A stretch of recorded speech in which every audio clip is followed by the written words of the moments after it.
GST বানিয়ে নিয়ে Flipkart মিশোতে account বানালেই কি হয়ে যাবে? না বন্ধুরা, অতটাও সোজা না। সব সময় নতুন নতুন প্রোডাক্টের খোঁজ চালাতে হবে। 10টি প্রোডাক্ট লিস্ট করে হয়তো 3টি উইনিং প্রোডাক্ট বেরিয়ে আসবে। হে বন্ধুরা, আমি তহিদ হোসেন। আমি মাত্র 12 বছরের।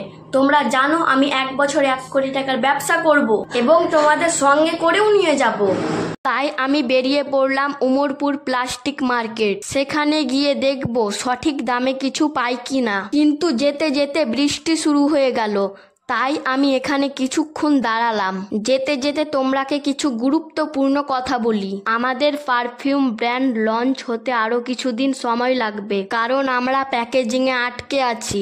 ভালো কোয়ালিটি ফুল প্যাকেজিং এর ব্যবস্থা হলেই আমরা পারফিউম ব্র্যান্ড লঞ্চ করে দিব। ফাইনালি জঙ্গিপুর ব্রিজ পার করার পর চলে এলাম আমরা উমরপুর। তোমরা অনেকেই ই কমার্সে সেল করতে চাও, তার জন্য জিএসটি বানাবার কথাও ভাবছো। কিন্তু বন্ধুরা, জিএসটি বানানোর পরে তোমার সেল হোক বা না হোক, তোমাকে জিএসটিতে রিটার্ন ফাইল করতে হবে। তোমার যদি এগুলো না জানা থাকে তাহলে অবশ্যই জেনে নাও, তাহলে পরবর্তীতে তোমার কোনো সমস্যা হবে না। বন্ধুরা, ই কমার্সে তারাই সাকসেস পায় যারা সঠিক রিসার্চ করে প্রোডাক্ট সিলেক্ট করে।